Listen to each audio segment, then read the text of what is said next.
आप लोगों ने कल पढ़ा माइक्रो ऑब्जर्वेशन? समझ में आया? नहीं आया तो वीडियो देख लेना, फिर से आ जाएगा समझ में। तो अब हम उसके आगे बढ़ते हैं। कॉम्बिनेशन ऑफ ऑब्जर्वेशन, इसका मतलब होता है कि जब हम किसी चीज का कॉम्बिनेशन ऑफ ऑब्जर्वेशन का मतलब कि जब भी हम कुछ ऑब्जर्वेशन करते हैं किसी वस्तु का, विशेष का, व्यक्ति का, जगह का, कुछ भी XYZ। अब तो ऑब्जर्वेशन में बहुत सारी चीजें आ गई। तो क्या हमने क्या ऑब्जर्वेशन किया, ठीक, क्यों, हम क्यों ऑब्जर्वेशन कर रहे हैं, कैसे, कब, कब तक, कहां,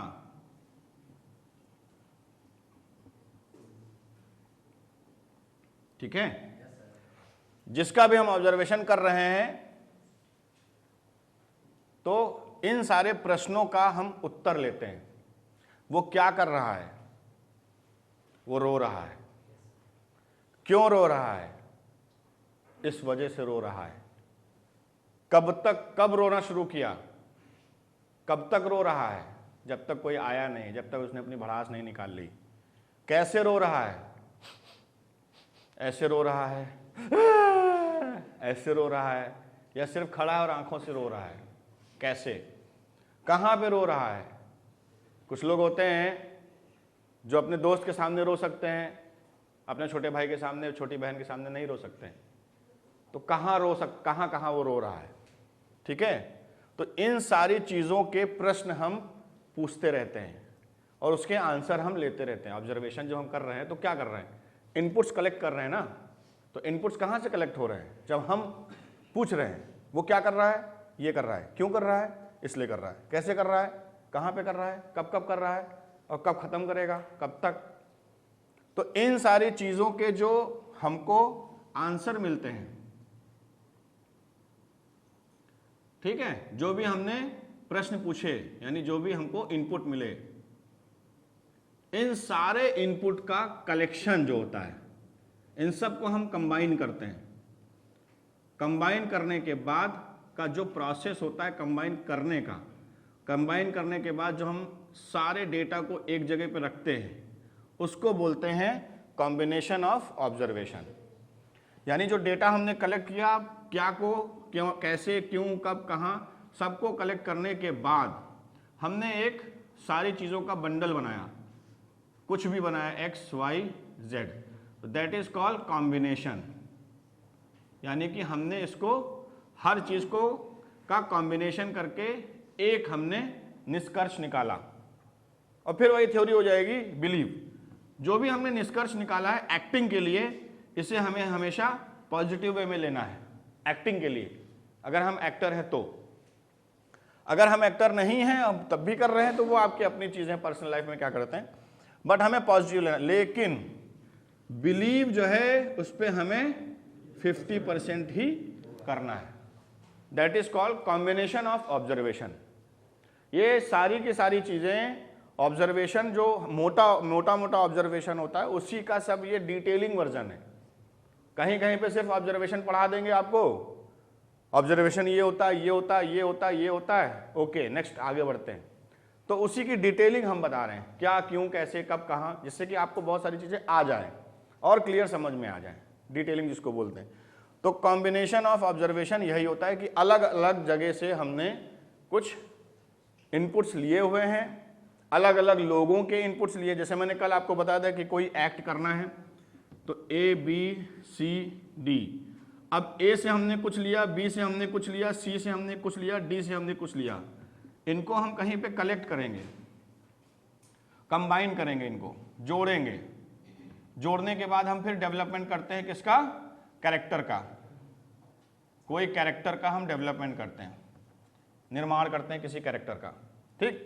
तो ये अलग अलग लोगों से भी डेटा ले सकते हैं, उसको बना के कंबाइन करके कुछ हम एक डेटा बनाने के लिए एज एन एक्टर, और किसी एक व्यक्ति के अलग अलग डेटा हम लोग ले सकते हैं, उसका भी कॉम्बिनेशन हम बना के एक ही व्यक्ति से काम चला सकते हैं। वो हम पे निर्भर करता है कि हम क्या कर रहे हैं। बट ऑब्जर्वेशन करने के बाद जो जो हमको इनपुट मिलता है उसका कॉम्बिनेशन जो होता है हम करते हैं अपने एक्ट के लिए, मिक्स करते हैं और जो भी हमारे पास रिजल्ट निकलता है उसका यूज करते हैं। तो इस मतलब थ्योरी को, इस जगह को, इस पोर्शन को कॉम्बिनेशन ऑफ ऑब्जर्वेशन बोलते हैं। अब बात करते हैं कि भैया ऑब्जर्वेशन तो कर लिए, ऑब्जर्वेशन का अब यूज क्या करें, कौन सी दुकान में बेच के चले आए, बहुत सारा ऑब्जर्वेशन कर लिया हमने, भर गया एकदम यहां।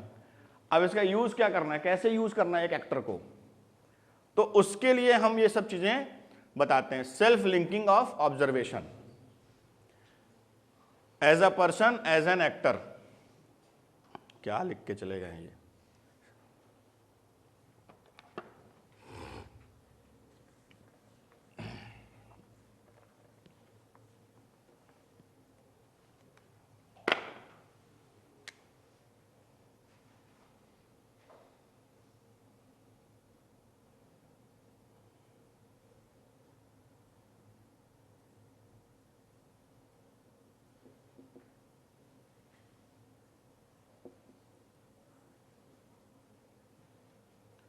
अब इसका एक्ट में कैसे यूज करेंगे ऑब्जर्वेशन का, उसके लिए हम कुछ चीजें आपको बताना चाह रहे हैं। एक होता है जब हम किसी को ऑब्जर्व करते हैं, ठीक है, तो हम क्या करते हैं, हमको फिल्म क्यों अच्छी लगती है बताइए, ऐसा नहीं होता है। हम जब सिनेमा जो देख रहे होते हैं उसमें कोई ना कोई पोर्शन अपनी लाइफ से लिंक करते हैं तो हमको सिनेमा अच्छा लगने लगता है, ये सत्य है। बाकी और दर्शक कुछ टेक्निकल देख रहे होते हैं, कुछ हीरो को देख रहे होते हैं, कुछ हीरोइन को देख रहे होते हैं, कुछ क्रिएटिविटी देख रहे होते हैं, बट कुछ दर्शक ऐसे होते हैं जो अपनी लाइफ की कोई चीज उससे जोड़ के तभी हमको आंसू निकल आते हैं। कोई सीन होता है अचानक देखा हमने, हमारा आंसू निकल आए, क्योंकि हमने कहीं ना कहीं उस चीज को अपनी लाइफ से जोड़ लिया, ठीक है ना। तो सेल्फ लिंकिंग, हम हमेशा सेल्फ लिंकिंग करते हैं। हमने कुछ देखा, अब उसको हमने सेल्फ लिंक किया। जब हम सेल्फ लिंक किए तो हमने क्या किया, अपने आप को उससे जोड़ दिया। फॉर एग्जाम्पल कहीं पे कोई एक्सीडेंट हो गया, हम देख रहे हैं उसको, हमको दया आ रही, सब कुछ है, लेकिन हमने क्या किया, अपने आप को उससे जोड़ा कि यार हमारे भाई का कहीं एक्सीडेंट ऐसा होता तो आज हम क्या करते, ऐसा होता है ना, प्रश्न आता है तो हम इमोशनल हो जाते हैं वहीं पे तुरंत, ठीक है ना। तो सेल्फ लिंकिंग आगे चल के हम आपको बताएंगे और स्ट्रांग करेंगे। बट सेल्फ लिंकिंग का मतलब होता है कि जब भी हमने कुछ ऑब्जर्व किया है, कोई भी चीज, उससे हमने अपने आप को कनेक्ट कर लिया, ठीक, क्या किया, कनेक्ट कर लिया। अब जैसे ही हमने कनेक्ट किया तो एज अ पर्सन, मतलब लाइफ में हम क्या हो सकते हैं, पॉजिटिव नेगेटिव हो सकते हैं। अगर हमने कनेक्ट किया, कोई अच्छी चीज है उससे कनेक्ट किया तो हमें क्या मिली, खुशी मिली। लेकिन अगर कोई इमोशनल चीज है, दुख वाली चीज है, और हमने अपने आप को कनेक्ट किया तो हमें क्या मिला, दुख मिला, इमोशंस मिले। तो एज अ पर्सन ये दोनों चीजें पॉजिटिव और नेगेटिव हो सकती हैं। तो एज अ पर्सन हम हमेशा बोलते हैं कि कभी भी आप किसी भी ऑब्जर्वेशन में अपने आप को सेल्फ लिंक नहीं करना है, नहीं करना है, जरूरत ही नहीं है। क्योंकि पॉजिटिव चीजें हैं तो अच्छी लग रही, लेकिन नेगेटिव चीज में आप नेगेटिव हो सकते हो, किसी आदमी को लेकर नेगेटिव हो सकते हो, किसी चीज को लेकर इमोशनल हो सकते हो, ठीक है ना। तो बेटर ऑप्शन क्या है कि ऑब्जर्वेशन करो एज एन एक्टर। बाकी जो नॉर्मल इंसान है वो, उनको एक्टिंग तो करनी नहीं है, तो वो पर्सनल ऑब्जर्व किए, उससे वो दुखी हुए, खुश हुए, कुछ भी हो गए, वो एज अ पर्सन हो गया, क्योंकि उन्हें तो एक्टिंग नहीं करनी, उसको कॉपी तो करना नहीं दोबारा। लेकिन आप एक्टर हैं, आपको यही सारी की सारी चीजों को कॉपी करना पड़ेगा, बाद में इमेज के रूप में एक्ट करना पड़ेगा। तो आपको जो भी ऑब्जर्वेशन किया वो रखना पड़ेगा संभाल के, चाहे वो अच्छा लगे चाहे खराब लगे। तो एज एन एक्टर मैं हमेशा बोलता हूं कि सेल्फ लिंकिंग जो होती है पर्सनल लाइफ में, उसको कनेक्ट मत करिए, उसको आप सिर्फ एक्टिंग पोर्शन में कनेक्ट करिए कि एक्टिंग करना है। यानी कि जो भी डेटा आपको मिला है उसके लिए आप न्यूट्रल रहिए, ना प्लस और ना माइनस, जीरो पे रहिए, नल ऑब्जेक्ट कि आपने डेटा कलेक्ट कर लिया है। अब लिंकिंग जब करनी पड़ेगी तब क्या होगा, आप जब लिंक करेंगे उसको, अपने आप को जोड़ेंगे, तो उससे आपके अंदर इमोशंस आएंगे, इमोशंस डेवलप होंगे जो काल्पनिक इमोशन होंगे। तो काल्पनिक इमोशन होंगे, उनका यूज करेंगे और आप उनको वहां से हटा देंगे। तो आगे चल के हम आपको एक चैप्टर पढ़ाएंगे जिसको बोलते हैं स्विच ऑफ, कि जितनी देर हमें लिंक करना है उतनी देर हमने लिंक किया, उनके साथ कोई इमोशंस हमारे नहीं है, लेकिन जिस समय हम एक्ट कर रहे हैं उस समय हमें इमोशंस डालने पड़ेंगे। और जैसे ही एक्ट खत्म हुआ, हमने क्या किया, अपने आप को स्विच ऑफ कर लिया वहां से। तो जो भी हमारे XYZ हमारे इमोशंस थे वो वापस हो गए। तो सेल्फ लिंकिंग ये रहेगी। अब जब हम एक्ट करते हैं तो ये दो लिंकिंग बहुत इंपॉर्टेंट होती है, ठीक है, पैरेलल लिंकिंग और डायरेक्ट लिंकिंग। ये बहुत इंपॉर्टेंट चैप्टर है, पैरेलल लिंकिंग और डायरेक्ट लिंकिंग। फॉर एग्जांपल, अब हम शूट कर रहे हैं या एक्ट कर रहे हैं, ठीक है ना, तो जैसे कोई इमोशनल सीन लेते हैं, जैसे तुम आओ, अब ये आए और मैंने इनको एक सीन दिया कि भाई तुम्हारे दोस्त की डेथ हो गई है, ठीक है ना, और दोस्त यहां पे पड़ा है, दोस्त की डेथ हो गई है, पीछे आओ, हाँ तुम लेटो।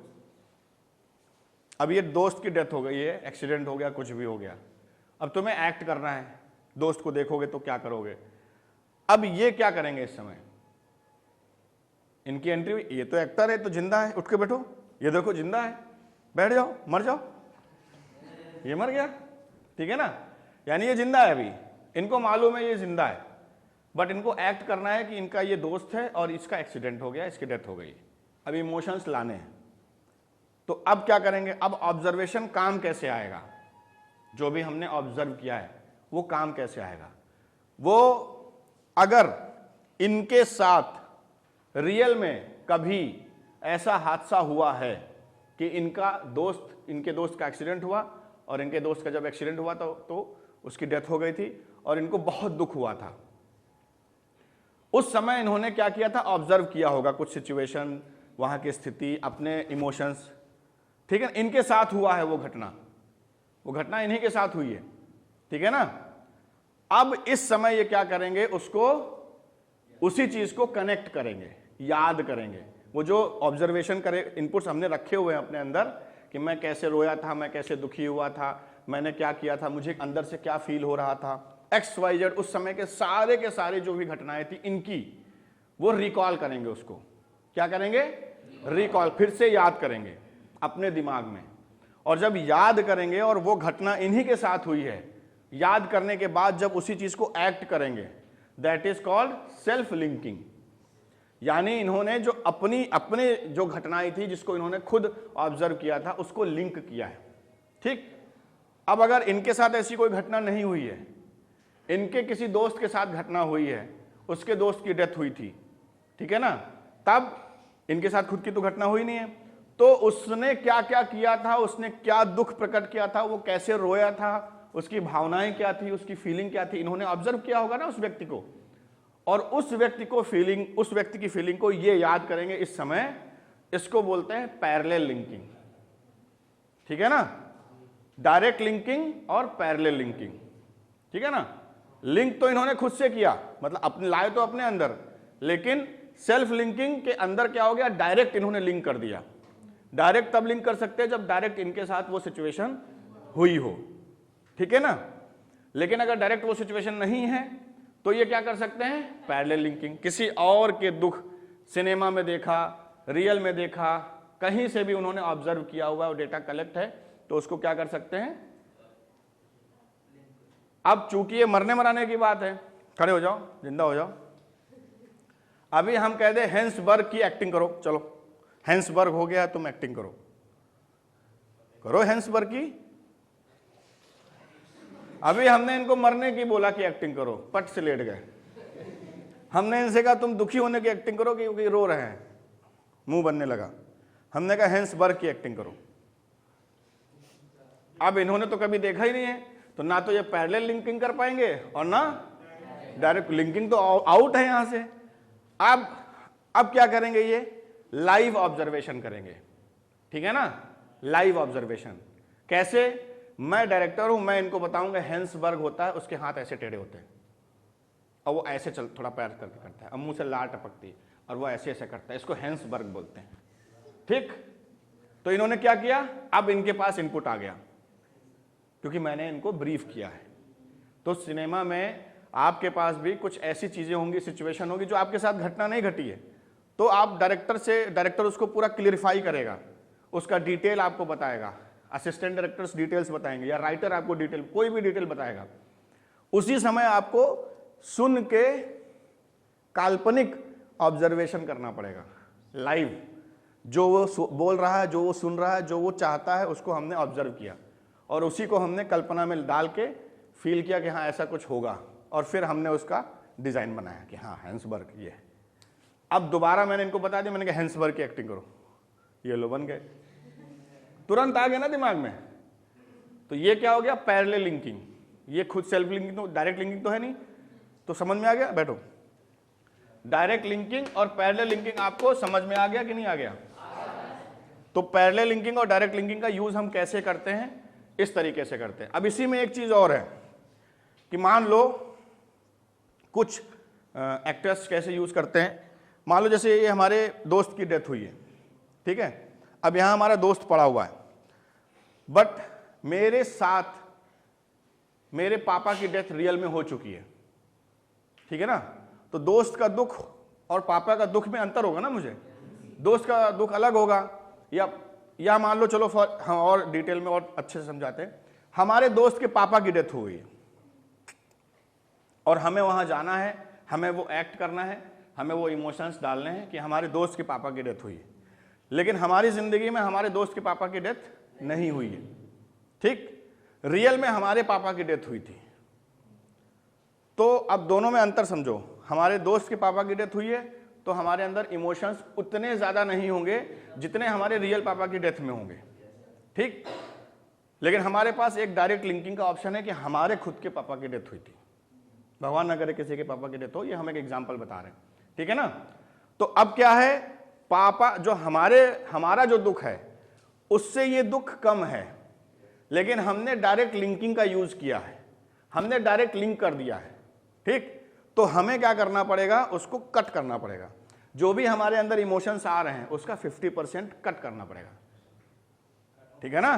तो वो पापा के दोस्त के पापा का फील आ जाएगा वहां पे। अब जैसे मान लो हमें हमारे पापा की बॉडी के सामने रोना है, लेकिन रियल में हमारे पापा जिंदा है, ऐसी कोई ट्रेजेडी नहीं हुई है, लेकिन हमारे दोस्त के पापा की डेथ हुई थी और मैं वहां गया था, मैं रोया था वहां पे, मुझे दुख लगा था वहां पे, और मैं डायरेक्ट लिंकिंग करना चाहता हूं, तो मैं क्या करूंगा, वहां से उस इमोशंस को यहां पे बढ़ा दूंगा। अगर मैं डायरेक्ट लिंकिंग कर रहा हूं, अगर पैरेलल लिंकिंग कर रहा हूं तो दूसरा कोई दोस्त कैसे रो रहा था उसको मैं देखूंगा, लेकिन अगर मैंने डायरेक्ट लिंकिंग करी है और मैं भी वहां पे गया था, मैं भी रो रहा था, तो वहां पे दुख हमारा मान लो 20% का था, तो उसको हमें बढ़ाना है, यहां पे ज्यादा फील करना है। ठीक, तो ये तो सब हो गया लाइव जो हम कर चुके हैं, फ्यूचर में पास्ट में हम ऑब्जर्वेशन कर चुके हैं। एक होता है जो हम आगे पढ़ाएंगे, लेकिन अभी हम थोड़ा सा बता देते हैं जिससे कि आप लोगों को याद रहे, इमेजिनरी ऑब्जर्वेशन।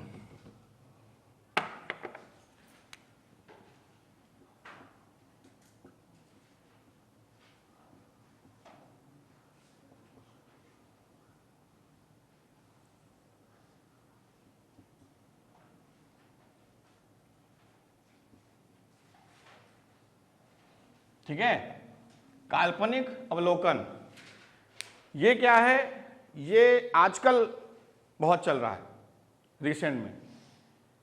इसमें हमारी इंडस्ट्री, हमारी एक्टिंग का एक रूल लगता है, बिलीव मी, आगे करके पढ़ाएंगे, ठीक है। इसमें ये थोड़ा अपर लेवल का है, अभी इसी पे ध्यान देना, ये हम अभी बता दे रहे हैं क्योंकि याद आ गया, जिससे कि जब हम आगे डिटेल में पढ़ाएं तो और समझ में आ जाए। तो इमेजिनरी ऑब्जर्वेशन क्या होता है, यही वाला होता है जो अभी इसने, मैंने कहा हेंसबर्ग, तो इसने कहा मेरे तो डेटा में कुछ है ही नहीं, मैंने देखा ही नहीं हेंसबर्ग की एक्टिंग क्या होती। तो इन्होंने क्या कहा, आप बताइए, तो मैंने बताया। जब मैंने बताया तो इनके दिमाग में कुछ इमेज बनी होगी उसकी, उस इमेज पे इन्होंने बिलीव किया, कि ऐसा हुआ होगा, ऐसा होता होगा, ऐसा होगा ही होगा, ऐसा हो रहा है, उस पर बिलीव किया और काल्पनिक ऑब्जर्वेशन इन्होंने कर लिया। काल्पनिक ऑब्जर्वेशन, उसकी रियलिटी कभी नहीं, वो कभी घटा नहीं, कभी कुछ नहीं हुआ, ठीक है ना। जैसे मान लो महात्मा गांधी जी की एक्टिंग करनी, तो हमने जब देखा ही नहीं महात्मा गांधी जी को, तो हम क्या लिंक करेंगे। तो पढ़ने में हमने कहीं पढ़ा, चित्र देखा, किसी ने हमको बताया कि वो ऐसे चलते थे, तो हमने उनकी इमेज बनाई, यहाँ पे इमेज बना के हमने ऑब्जर्व किया। ओवरऑल हम ही ऑब्जर्व करते हैं, देख रहे होते हैं और उसको हम लिंक करते हैं, तो दैट इज कॉल्ड काल्पनिक ऑब्जर्वेशन, ठीक है। इसको आगे हम और मतलब डिटेल में पढ़ाएंगे, अभी चूंकि याद आ गया इसलिए बता दिया। इफेक्ट ऑफ ऑब्जर्वेशन में ऑलरेडी आपको बता चुका हूं। इफेक्ट ऑफ ऑब्जर्वेशन हम आपको ऑलरेडी बता चुके हैं कि अगर 100% हम बिलीव कर लेते हैं तो हमको एंजाइटी हो सकती है, ठीक है, जजमेंटलाइटिस हो सकता है, कुछ साइकिक रोग हो सकते हैं,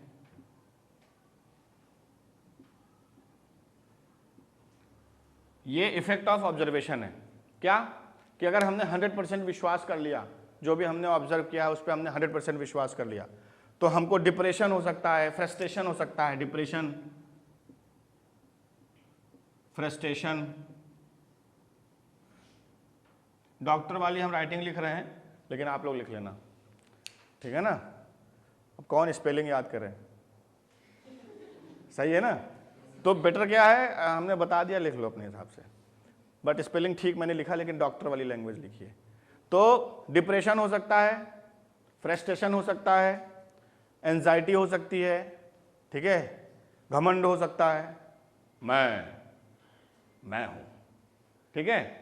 और जजमेंटलाइटिस बहुत कॉमन हो गया है। जजमेंटलाइटिस आजकल तो बहुत कॉमन रोग है जजमेंटलाइटिस का, कि मैंने उसे देखा और उसने भी मुझे हंस के देखा, इसका मतलब वो मुझे प्यार करती है, वो मुझे ही प्यार करती है, मुझे क्यों प्यार नहीं करेगी। और फिर उसने कहा नहीं नहीं नहीं, मैं तो आपको भाई समझती हूँ। ऐसा कैसे हो सकता है, तुमने देखा था, ये किया था, वो किया था, फलाना किया था, तुमको करना पड़ेगा। फिर क्या करते हैं वो लोग, जजमेंटलाइटिस का रोग हो गया, अब झटका लग गया, क्योंकि उन्होंने तो सोच लिया कि नहीं ऐसा है, ऐसा हो ही नहीं सकता कि वो मना कर दे, ठीक, गुस्से में तेजाब डाल दिया। तो जो तेजाब वाले कांड होते हैं, जो कि दुनिया के सबसे हैवानियत वाले कांड हैं, उनको तो फांसी मिलनी चाहिए, ऐसे कांड हो जाते हैं जजमेंटलाइटिस की वजह से। तो ये रोग होता है क्या कि हमने ऑब्जर्व किया, अब मैंने मान लिया, 100% बिलीव कर लिया कि मैं उसको चाहता हूं, प्यार करता हूं, पसंद करता हूं, वो भी करती है, तो रोग हो गया उसको जजमेंटलाइटिस का, ठीक, जजमेंट दे दिया उन्होंने, यस ऐसा ही होगा, ठीक है ना। तो जजमेंटलाइटिस कॉमन है, हस्बैंड वाइफ में जो डाइवोर्स होते हैं, लड़ाई होती है, ये है उसका मेन कारण। बीवी घर पे हैं, पति अपना झोला टांग के आए हैं, अब रास्ते में कहीं भगवान के मंदिर गए थे, टीका लगाए थे ऐसे करके यहाँ पे, ठीक, और वहीं बगल में कोई आदमी टीका लगाया था, उसने शर्ट पे लगा दिया टीका, लाल कलर का टीका यहाँ लग गया। फिर वो गए वहीं पे वॉशरूम में अपना मुंह धुले, तो यहाँ का टीका हट गया। फिर घर गए, बीबी ने देखा, ये साला ये क्या है। अब उसने क्या किया, ऑब्जर्व किया, ना पूछा ना कोई बात ना कुछ, ऑब्जर्व किया, आंसर, क्वेश्चन पूछा, यार यहाँ पे तो कोई मतलब नहीं है, हाइट में कम होती है, किसी का सिंदूर लगा है, लिपस्टिक लगी है, क्या लगा है ये, कुछ तो है, और यहीं पे क्यों लगा है, यहाँ क्यों नहीं लगा है, यहाँ पे, ये सब अपने पूरा उसने थ्योरी बनाई, थ्योरी बना के उसने आउटपुट लिया और उस पर 100% बिलीव कर लिया। नेक्स्ट डे कहीं डाइवोर्स या लड़ाई, पता ही नहीं हुआ क्या भाई, तो कहेगी ये हुआ था, तो कहेगा अरे पागल हो गए। अब वो भी सोच रहा साला कहाँ से आ गया ये, तो हमको पता ही नहीं है, हमने तो कुछ किया ही नहीं। वो बता रहा मैं मंदिर गया था वहीं लग गया, वो कहे पागल हो गए हो, हमको बेवकूफ समझते हो, पढ़ी लिखी ग्रेजुएट हूँ, पापा ये आदमी सही नहीं है, तलाक दीजिए, हो गया, ठीक। तो ये जजमेंटलाइटिस बहुत बड़ी प्रॉब्लम बन रहा है इस समय, ठीक है ना। एक्टर्स के अंदर बहुत आसानी से आने का बहुत आसान होता है, क्योंकि वो लोग ऑब्जर्वेशन से शुरुआत करते हैं क्लास की, ठीक है। बाद में भी उनको दिक्कत होती है, जो कभी एक्टर की लड़ाई हो रही है, कुछ हो रहा है, वो जजमेंटलिटी से, उसने अच्छा काम कर लिया, अब दूसरा कह रहा मैं भी अच्छा काम कर सकता हूं, मैं ही हूं बेस्ट। लो भाई साहब, बवाल चल रहा, वहां डिप्रेशन में पहुंच गए। मेरे साथ ऐसा क्यों हो रहा है? क्योंकि उन्होंने क्या किया, जो हो रहा है उस पर डिस्कशन नहीं किया, सोच लिया, तो डिप्रेशन में चले गए, फ्रस्ट्रेशन हो गई उनको, लड़ाई कर लिया किसी से, ठीक। तो आप सब लोगों को शुरुआत से ही बता रहा हूं कि जो भी हम ऑब्जर्वेशन करते हैं, ये छोटी मोटी चीज नहीं है, ये लाइफ का एक पार्ट है। जिंदगी इसी से चलती आई है। तुम्हारी मम्मी को कैसे पता चल गया कि तुम्हें भूख लगी है? क्योंकि तुम ऐसी हरकत कर रहे हो, मम्मी ऑब्जर्व की हो। तुम्हें कैसे पता चल जाता था कि मम्मी का मूड खराब है, पापा का मूड खराब है? एक एग्जाम्पल तुम्हें हम बताते हैं कि जो हम लोग बोलते हैं don't do let it happen, हमारी बॉडी वो करते आई है। जैसे कि मान लो हम यहाँ कुर्सी पे बैठे हैं, ये ठीक, और अकेले बैठे हैं और हम ऐसे बैठे हैं, अचानक पापा की एंट्री होगी तो आपके शरीर में बदलाव तुरंत होगा। कितना भी कोई मक्कार बच्चा क्यों ना हो, लेकिन थोड़ा सा बदलाव बॉडी में हो जाएगा।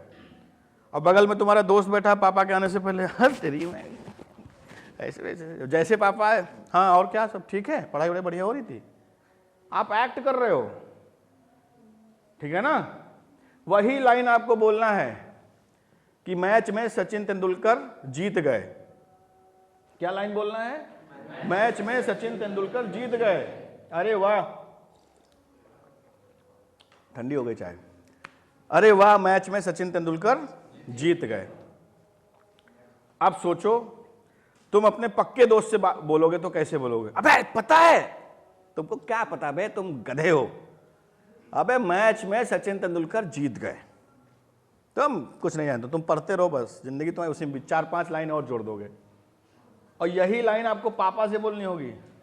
पापा जी एक बात बताएं, क्या आज मैच में ना सचिन तेंदुलकर जीत गए, दिन भर पढ़ाई करो, सचिन तेंदुलकर कुछ नहीं करेंगे। हाँ ठीक है, जा रहे हैं पढ़ने। मास्टर जी के पास गए, सर मैच में सचिन तेंदुलकर जीत गए सर, आपको कैसा लगा? अलग लैंग्वेज हो गई। गर्लफ्रेंड से बस सुनो, आज मैं बहुत खुश हूं। क्यों? मैच में ना सचिन तेंदुलकर जीत गए, चलोगे हमारे साथ मैच देखने? इन भाग। तो सबका क्राइटेरिया अलग, और मम्मी से जब बात कर रहे होगे तो अलग। तो हम लोग बचपन से ही ये ऑब्जर्वेशन को करते आए हैं, इसी पे लाइफ बनी हुई, इसी को हम लोग देख रहे हैं, इसी को समझ रहे हैं। क्या खाना है, खाने में कड़वा कैसा लगता है, कड़वा होने पे क्या होता है, फलाना होता है। जैसे एक एग्जाम्पल था कि एक छोटी सी क्लिप मैंने देखी थी, एक छोटी सी बच्ची गोदी में थी, तो उनके पापा ने दरवाजे से पट किया, दरवाजे पे पट से मारा, और बेटे को अरे नहीं नहीं नहीं, अरे नहीं बेटा बेटा, और बेटी रोने लगी। ठीक है ना। मतलब इस उम्र से हम ऑब्जर्व कर रहे होते हैं कि कुछ पट की आवाज आने पे पापा अगर ऐसे ऐसे करने लगे तो हमें रोना होता है। समझ गए कि नहीं समझ गए? बहुत फेमस क्लिप, बड़ा मजा आया था देख के। तो ये एक एग्जाम्पल था जो मैंने आपको बताया। इफेक्ट ऑफ ऑब्जर्वेशन हमने बता दिया। अब बात करते हैं सेल्फ ऑब्जर्वेशन। क्या? सेल्फ ऑब्जर्वेशन का मतलब ये होता है कि हम दूसरों को हमेशा ऑब्जर्व करते रहते हैं, उनसे जो इनपुट हमें मिलता रहता है उसके लिए हम कुछ ना कुछ अपने दिमाग में थ्योरी बनाते हैं या रिजल्ट देते हैं। तो जब वही सारी चीजें हम अपने आप में देख रहे होते हैं, अपने आप को कर रहे होते हैं, अपने लिए कर रहे होते हैं, अपने लिए अपने आप का ऑब्जर्वेशन करते हैं, जहां से बदलाव शुरू होता है, यानी कि हम कुछ बदलना चाहते हैं अपने आप को लेके, तो इसको बोलते हैं सेल्फ ऑब्जर्वेशन। अब सेल्फ ऑब्जर्वेशन का भी यूज हम कर सकते हैं, जैसे कि ये भी बहुत अच्छी चीज होती है एक्ट के लिए। जैसे मान लो हम अपनी जिंदगी में दुखी भी होते हैं, यानी योगेश मिश्रा नॉट आप अपनी जिंदगी में दुखी भी होते हैं। दुखी होते हैं तो हम क्या करते हैं?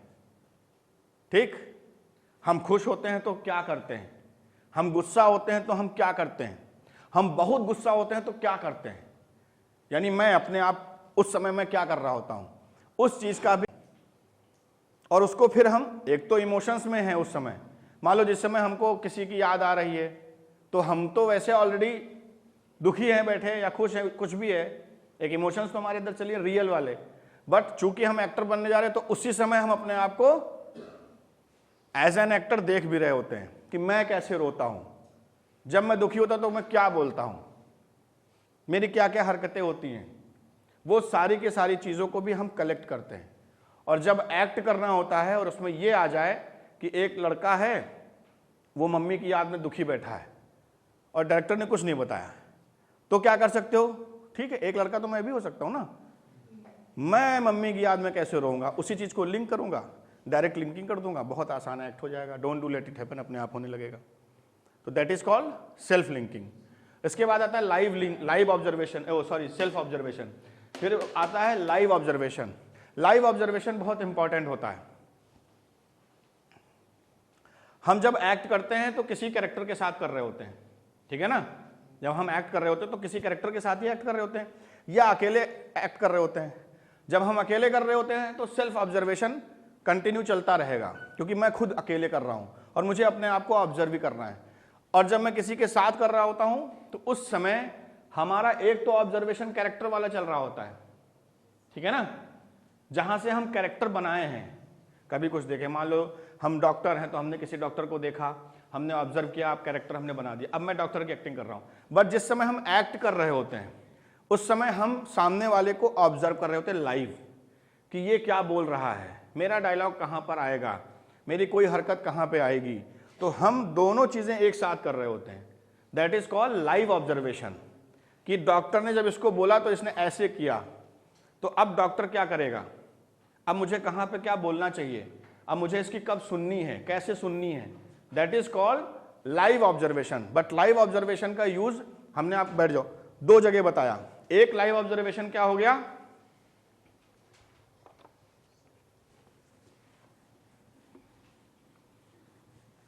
जिसको हमने बताया था आपको काल्पनिक, इमेजिनरी ऑब्जर्वेशन। तो जो इमेजिनरी ऑब्जर्वेशन है, ये जब कोई बंदा हमें बता रहा है, अपने इनपुट दे रहा है, जो हमने कोई चीज नहीं देखी है, कोई डायरेक्टर हमें बता रहा है, ठीक है, तो हम इमेजिनरी ऑब्जर्वेशन कर रहे हैं ना, इसको भी लाइव ऑब्जर्वेशन बोलते हैं। तुरंत का तुरंत कभी करना पड़ता है कि आप सेट पे गए, अब आपको नहीं पता है कि कौन सा कैरेक्टर है, क्या कैरेक्टर है, आपको तुरंत स्क्रिप्ट मिली या कोई सिचुएशन मिली, आपके साथ वैसा कुछ नहीं हुआ है, तो आपको तुरंत फिर किसी से पूछना पड़ेगा, लाइव ऑब्जर्वेशन करना पड़ेगा। तो एक तो लाइव ऑब्जर्वेशन यहां पे भी हो गया, ठीक है। इसमें आपको ब्रेक मिलेगा, क्या मिलेगा, ब्रेक मिलेगा सोचने के लिए। बट जैसे ही कैमरा ऑन हुआ, आप अपने सामने के एक्टर के साथ में लाइव ऑब्जर्वेशन कर रहे हैं, वहां पे आपको टाइम नहीं मिलेगा, ठीक है ना। दोनों लाइव ऑब्जर्वेशन में ये अंतर है। काल्पनिक ऑब्जर्वेशन जो होता है उसमें लाइव ऑब्जर्वेशन ही कभी कभी करना पड़ता है, यानी जो हमको बताया गया वो मैंने कभी देखा नहीं है, कभी ऑब्जर्व किया ही नहीं कहीं पे, तो जैसा जैसा उसने बताया वैसे मैंने इमेज बनाई और इमेज से काल्पनिक ऑब्जर्वेशन करके मैंने एक्सेप्ट कर लिया लाइव, तुरंत। दूसरा कि जब हम एक्ट कर रहे हैं, एक्ट करने के साथ साथ जो सामने का कैरेक्टर है उसकी भावनाएं क्या हैं, उसकी फीलिंग क्या है, वो क्या सोच रहा है, उसको किस तरीके से एक्ट, मान लो जैसे ये भाई हैं यहाँ पे खड़े हुए, अब मान लो ये दुश्मन है हमारे, क्या है, कैरेक्टर में दुश्मन है, लेकिन रियल में तो ये लड़का ही है ना, एक्टर है, मैं भी रियल में एक्टर हूं, तो इनको भी हमें ऑब्जर्व करते रहना है कि ये कहीं किसी प्रॉब्लम में तो नहीं आ रहे हैं। मान लो मैंने गर्दन कस के पकड़ ली, अब रियल में तो मेरे अंदर कैरेक्टर है, तो रियल में तो नहीं मैंने पकड़ ली है, वो भी मुझे ऑब्जर्व करना पड़ेगा।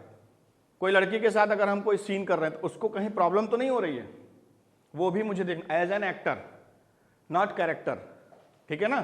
तो एज एन एक्टर उसको प्रॉब्लम तो नहीं हो रही है। तो ये वाला जो लाइव ऑब्जर्वेशन है ये कैमरा ऑन होने के बाद शुरू होता है और कैमरा ऑफ होने के बाद खत्म हो जाता है, ठीक। कि जब भी हम एक्ट करते हैं तो जो सामने है वो कैरेक्टर क्या कर रहा है, क्या बोल रहा है, उसके डायलॉग्स क्या हैं, उसको ऑब्जर्व करेंगे। दूसरा, रियल लाइफ में वो जो बंदा है उसको कोई प्रॉब्लम तो नहीं हो रही मेरी एक्ट से, वो हम ऑन स्पॉट ऑब्जर्व करेंगे। तो ये लाइव ऑब्जर्वेशन है।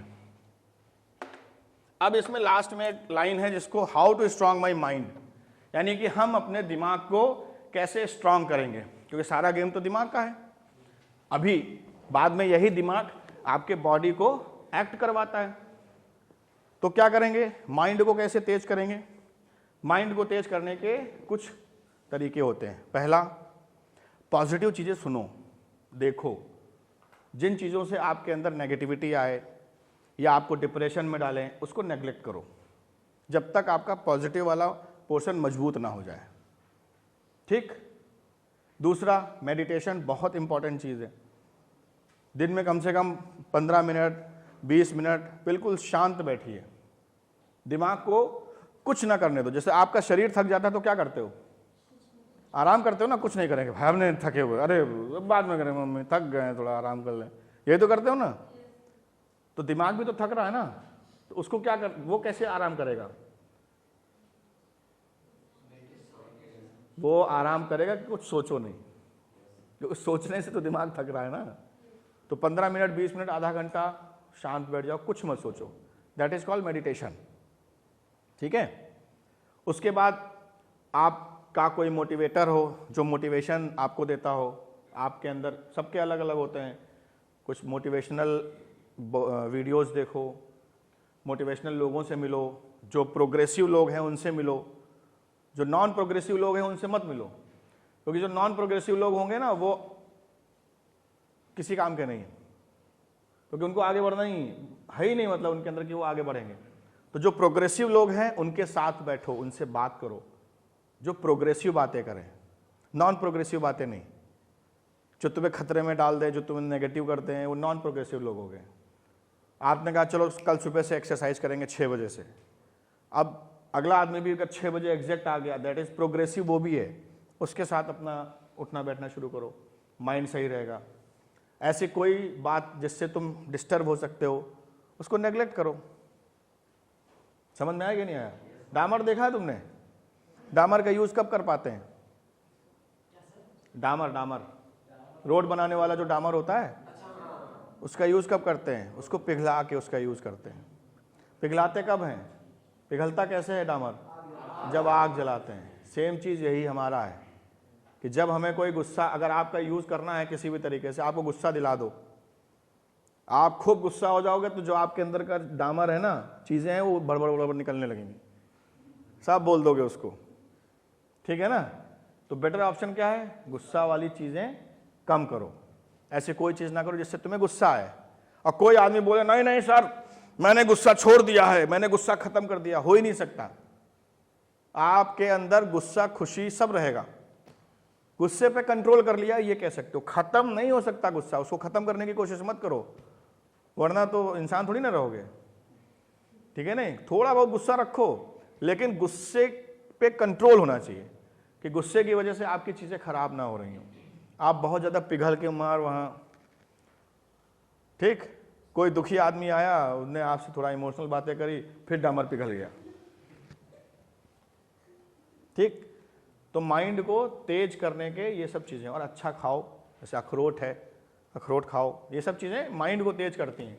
लेकिन सबसे अच्छा जो माइंड को तेज करने का तरीका है वो हमने आपको बताया है कि प्रोग्रेसिव सोच अपने अंदर रखो। हमेशा हर चीज में ये सोचो कि इस चीज से मेरी प्रोग्रेस क्या है। ठीक, इमोशनल पोर्शन तो हम लाइफ में करते ही हैं।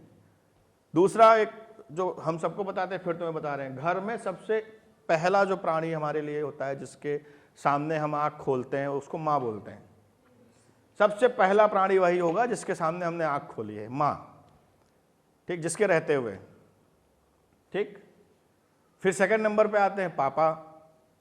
ठीक है ना? माँ को हम फर्स्ट नंबर पे हमेशा इसलिए रखते हैं क्योंकि हम उन्हीं से पैदा होते हैं। तो इंसान जो होता है उनके साथ विदाउट एनी, जिसको हम बोलते हैं रिक्वायरमेंट, वो जुड़ाव होता है माँ बाप का बच्चों के साथ में। ठीक है ना? कोई डिमांड नहीं होती है, कोई उनका लालच नहीं होता है, वो भले कुछ भी बोलें, लेकिन रियलिटी यही होती है कि जो भी उनका रिलेशन आपके साथ में होता है वो डिमांडलेस होता है, रिक्वायरमेंट नहीं होती कोई उसमें। जो भी रिश्ता बना हुआ है आपका, माँ बेटे का, माँ बेटी का, पापा, तो कुछ भी करो, कैसे भी करो, अपने मम्मी और पापा को कभी दुखी मत करो। 100% आपका दिमाग खराब रहेगा। दिमाग मजबूत करने का सबसे बढ़िया तरीका, अपने माँ बाप को खुश रखो। दुनिया में आप कुछ भी कर रहे हैं उससे हमें कोई लेना देना नहीं। माँ के ऊपर गए, मार तर तर तर तर तर गुस्सा दिखा दिए, आपका दिमाग कभी सही नहीं रहेगा। क्योंकि जो दिल है ना, जो हमारा पैसिव माइंड है, वो हमें अंदर से प्रॉब्लम क्रिएट करेगा कि तुमने अपनी माँ के ऊपर चिल्लाया है। वो अंदर ही अंदर हमारे दिमाग की, हमारे ही दिमाग से लड़ाई चल रही होगी, तो आपका दिमाग कभी शांत नहीं होगा, कुछ लगा रहेगा। आप पापा से लड़ाई करके देखो, मम्मी से लड़ाई करके देखो, कितने बड़े भी प्रैक्टिकल इंसान हो, लेकिन कुछ यहां पे पिंच करता रहेगा। तो बेटर ऑप्शन क्या है? कुछ भी हो जाए, मम्मी पापा से भैया लड़ाई मत करो।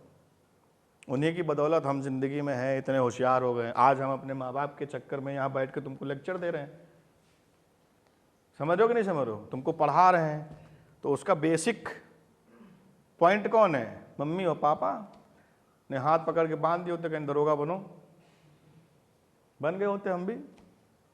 हम थोड़ी ना पढ़ा रहे होते हैं। तो सारे बातों का जो ओवरऑल निचोड़ है वो ये है कि किसी भी तरीके से अपने मम्मी और पापा का दिल नहीं दुखी करना चाहिए। आपको लगता है हमारी मम्मी बहुत खूसट हैं, हमारे पापा बहुत खूसट हैं, बहुत चिल्लाते हैं, बहुत ये हैं, वो किसी काम के नहीं। होने दो भैया, होने दो। भगवान ने आपको उनका बेटा बना के भेजा है, तो आपको उनकी इज्जत करनी पड़ेगी। दिल से करोगे, दिमाग से करोगे, तो जिंदगी भर खुश रहोगे। और वहाँ फॉर्मेलिटी करोगे तो लोग तुम्हारे साथ फॉर्मेलिटी करेंगे। ठीक? अब रो नहीं तुम खुशबू, हम समझ रहे हैं कि तुमको कुछ याद आ गया नहीं। तो अगर इन केस कभी किसी कारणवश माँ बाप से कोई बात होती है और आप नाराज़ हो जाते हैं, तो माफ़ी आप ही को मांगनी चाहिए। ये मत सोचो कि माँ बाप आके आपसे माफ़ी मांगेंगे, ये दुनिया का सबसे बड़ा पाप है। उसका कारण ये है कि जब आप को उन्होंने संभाला, उस टाइम की कोई भी बातें आपको याद नहीं है। ठीक है ना? आप बिस्तर पे ही सब कर देते थे, वो अपना जो है उधर लेट जाती थी मम्मी। हमारी माँ, जो माँ होती हैं, सबकी माँ, चाहे करोड़पति क्यों ना हो, गरीब की माँ भी वैसे ही बच्चे को संभालती है और अमीर की माँ भी वैसे ही बच्चे को संभालती है। लेकिन वो चीज़ें आपको याद नहीं है। पता नहीं क्या ये लॉजिक हमें नहीं समझ में आया भगवान का, कि वो चीज़ें क्यों नहीं याद है। याद रहनी चाहिए, वो ज़्यादा इंपॉर्टेंट चीज़ें थी। जब आप असहाय हैं, आप कुछ कर नहीं पा रहे हैं, आपके पैर काम नहीं कर रहे हैं, हाथ काम नहीं कर रहे, बस बिस्तर पे लेटे माँ को नींद आ रही है तो क्यों रो रहे हो पता नहीं। वहीं माँ थकी हुई हो, अरे मेरे बेचारी गोदी में लेके, वो सब याद ही नहीं रहता हम लोगों को, तो हम अपने आप को हीरो समझने लगते हैं। और वही सेम चीज जब माँ बाप के साथ होती है, उनके हाथ पैर काम करना बंद कर देते हैं, क्योंकि एज इफेक्ट है। तो हम कहते हैं अरे यार क्या है ये, क्योंकि हमको उस समय का याद ही नहीं कि वो सब मेरे साथ वो कर चुके हैं, और ना वो कभी तुम्हें याद दिलाएंगे। सबसे बड़ा दिल यही है। आप चलना नहीं जानते हो, सारे काम छोड़ के बैठे हो घुड़घुड़े पे चलो। अब मम्मी पापा को भूख लगी, खाना बनाना है, लेकिन मम्मी, तो अब आपकी ऑब्जर्वेशन क्लास कंप्लीट हुई। ठीक है ना? आज जो है ऑब्जर्वेशन आपका कंप्लीट हो गया। ये ब्रॉड है, बहुत सारी चीजें इसमें है। इसके बाद आता है इमेजिनेशन। ठीक है ना? किसी चीज की इमेज बनाना। तो अगला जो चैप्टर है वो इमेजिनेशन का हम बताएंगे, बट हम एक ग्राफ बनाते हैं जिससे आपको ये समझ में आ जाए कि कैसे हम लोग एक्टिविटी करते हैं। सबसे पहली चीज क्या हो गई? ऑब्जर्वेशन। ठीक है?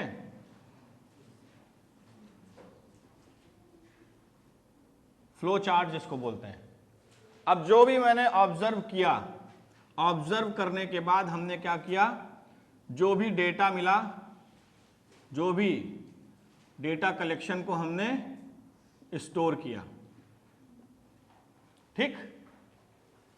जो भी डेटा कलेक्शन था उसको हमने क्या किया, स्टोर किया। स्टोर करने के बाद हमने क्या किया, वो सारे डेटा को जो भी हमें चाहिए उसको हमने फील किया, यानी कि महसूस किया। ठीक है। महसूस करने से पहले हम हमेशा क्या बनाएंगे, उसकी इमेज बनाएंगे, यानी कि इमेजिनेशन। तो आपको ऑब्जर्वेशन बता दिया, डेटा कलेक्शन यानी कॉम्बिनेशन ऑफ ऑब्जर्वेशन बता दिया। कॉम्बिनेशन ऑफ ऑब्जर्वेशन से हम क्या बनाते हैं, इमेजिनेशन, जो एक बड़ा चैप्टर है जो हम कल से शुरू करेंगे। अब जब हम इमेजिनेशन बनाएंगे तो इमेजिनेशन समझो, इसको यहां से हटा के ये जोड़ा, अब हम उसको फील करेंगे। ठीक है, क्या करेंगे, फील करेंगे। अब जब हम इसको फील करेंगे, महसूस करेंगे, यानी अब हमें कुछ भी करना है तो हम क्या कर रहे हैं, पहले ऑब्जर्व किया, हमने देखा, देखने के बाद उसको माइंड में कलेक्ट किया, उसके डेटा को, उसकी इमेज बनाई, यानी कि कल्पना, काल्पनिक चित्र हमने बनाया। ठीक है ना, कल्पना शक्ति इमेजिनेशन को बोलते हैं, कल्पना के द्वारा हमने बनाया। अब उसको महसूस किया, अब महसूस किया तक हमारी जो भी ऑब्जर्वेशन की चीजें हैं या जो भी भावनाएं हैं वो कहाँ है, हमारे दिमाग के, शरीर के अंदर है।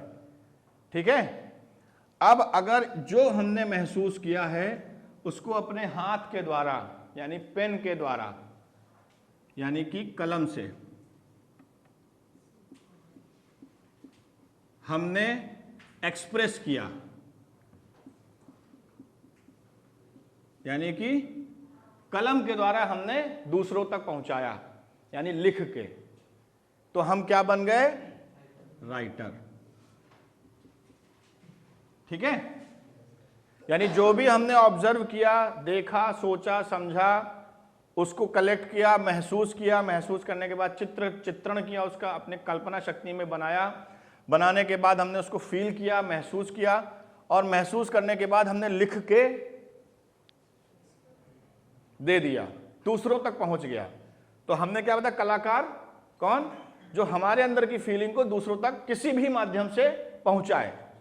ठीक है ना, तो कलम के माध्यम से अगर हमने पहुंचा दिया तो हम एज अ राइटर मार्केट में आए। ठीक है ना, पहुंचाना पड़ेगा। जैसे आप कभी किसी को लेटर लिखते हो तो कैसे लिखते हो, पहले ऑब्जर्व करते हो, फिर फील करते हो, उसकी कल्पना बनाते हो कि ऐसा ऐसा ऐसा ऐसा, फिर उसको खूब भावना के साथ लिखते हो, फिर सामने वाला उसको पढ़ता है और रो देता है। जैसे कभी कभी किसी राइटर की कुछ कहानियां पढ़ो तो रो दोगे, आप पढ़ के ही रो दोगे। ठीक है ना, जैसे कोर्ट मार्शल, हमारी लाइफ में कोर्ट मार्शल थी, पूरा पढ़े पढ़े लास्ट तक मैं रो दिया, मुझे कुछ लग गया, मैंने उनकी जो भावनाएं थी वो मेरे यहाँ पे लग गई, उसकी कलम से तो लगी ना राइटर के, तो राइटर बन गए। अब इसी चीज को जो महसूस किया है वो हमने किसी भी व्यक्ति के माध्यम से दूसरों तक पहुंचा दिया, तो हम क्या बन गए, डायरेक्टर। ठीक, यानी कि जो भी हमने ऑब्जर्व किया, जो भी हमने देखा, जो भी हमारी भावनाएं हैं, वो हमने भावनाएं इनमें भरी और इनसे हमने कुछ एक्ट करके, शूट करके आप लोगों तक दिखा दिया, तो मैं क्या बन गया, डायरेक्टर। ठीक है ना, प्रोसेस वही है, प्रोसेस यही सारी है, प्रोसेस कोई अलग नहीं है, करना आपको यही सब पड़ेगा। समझ गए कि नहीं समझ गए, सेम चीजें। अब अगर हमने महसूस किया, महसूस करके जो हमने इमेज बनाई थी उसको अपनी बॉडी, वॉइस, प्रॉपर्टी, फीलिंग के द्वारा दर्शकों तक पहुंचा दिया,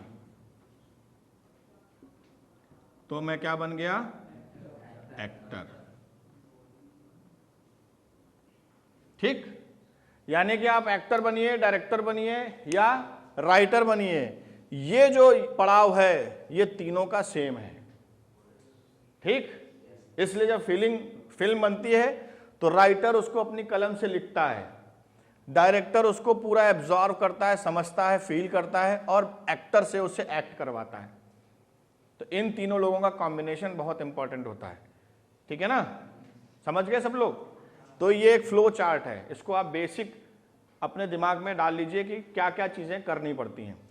जब भी हम कुछ ऑब्जर्व करते हैं, देखते हैं, हमने देखा, अब अगर उसे दूसरों तक दिखाना है तो हमें क्या करना पड़ेगा, उसका कलेक्शन लेना पड़ेगा, उसकी इमेज अपने अंदर बनानी पड़ेगी, उसको महसूस करना पड़ेगा। अब ये 3 माध्यम है जिससे हम लोगों तक दिखा सकते हैं।